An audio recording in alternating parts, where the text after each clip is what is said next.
தாமிரபரணி நதியில் கலக்கும் கழிவுநீரை தடுத்து தூய்மை செய்யும் திட்டத்தை உருவாக்க மதுரை உயர்நீதிமன்றத்தால் நியமிக்கப்பட்ட ராஜஸ்தான் நிபுணர் தாமிரபரணி பகுதிகளில் ஆய்வு மேற்கொண்டார். இது பற்றிய கூடுதல் தகவலை செய்தியாளர் ராமசுந்தரம் வழங்கிட கேட்கலாம்.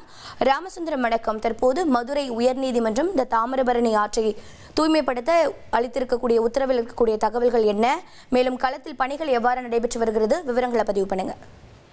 தாமிரபரணி ஆற்றில கழிவுநீர் கலப்பதை தடுக்க கோரி மதுரை உயர்நீதிமன்ற கிளையில வழக்கு 2018 ஆண்டு தொடரப்பட்டது. இந்த வழக்கை சமூக ஆர்வலரும் நீர்நிலை ஆய்வாளருமான முத்தாலங்குறிச்சி காமராஜ் என்பவர் தொடர்ந்து இந்த வழக்கு விசாரணையானது நடைபெற்று வந்த நிலையில அந்த தாமிரபரணி நதி தூய்மை முறையாக மேற்கொள்ளப்படவில்லை என கூறி நேரடியாகவே நீதியரசர்கள் ஜி.ஆர். சுவாமிநாதன் மற்றும் புகழேந்தி ஆகியோர் ஆய்வு மேற்கொண்டு பல்வேறு உத்தரவுகளையும் பிறப்பித்தார்கள்.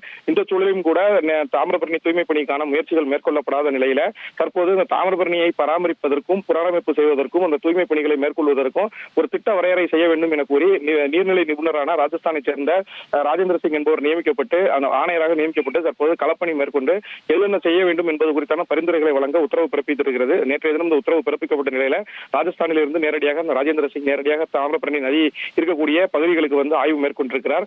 இந்த ஆய்வின் போது அந்த வழக்கை தொடர்ந்த முத்தாலங்குறிச்சி காமராஜ் மற்றும் அந்த நீர்நிலை நிபுணர் ஆகிய இருவருமே அந்த தாமிரபரணியுடைய அந்த கழிவுநீர் கலக்கும் பாதை, அந்த கழிவுநீர் சுத்திகரிப்பு செய்யக்கூடிய இடங்கள் 26 இடங்களை கண்டறிந்து ஆய்வு பணிகளை தொடங்கியிருக்கிறார்கள். முதல்ல ராமேன்பட்டி பகுதியில் அமைந்திருக்கக்கூடிய அந்த பாதாள சாக்கடை சுத்திகரிப்பு மையத்தை ஆய்வு செய்தார்கள். தொடர்ந்து சிந்துபுந்திரை பகுதி மற்றும் அதன் சுற்றுவட்டார பகுதிகளில் ஆய்வு செய்திருக்கிறார்கள். தொடர்ந்து 4 நாட்கள் இந்த பணிகளை அந்த ஆய்வுகளை மேற்கொள்ள இருப்பதாகவும் அதன் அடிப்படையில் அந்த பரிந்துரைகளை 1 மாத காலத்திற்குள் நேரடியாக நீதிமன்றத்தில் சமர்ப்பிக்க இருப்பதாகவும் தகவல் வெளியாக இருக்கிறது.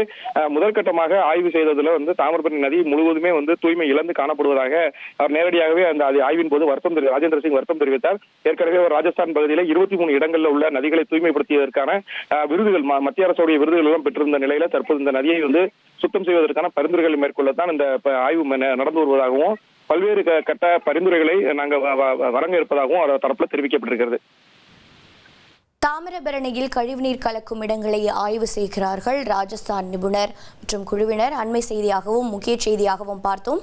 தகவல்களுக்கு நன்றி ராமசுந்தரம். இனி செல்லும் இடமெல்லாம் செய்தி. தந்தி டிவியின் வாட்ஸ்அப் சேனலை ஃபாலோ பண்ணினா செல்ல இருக்கும் இடமெல்லாம் செய்தி. இதோ QR கோட் இப்பவே ஸ்கேன் பண்ணுங்க, ஃபாலோ பண்ணுங்க.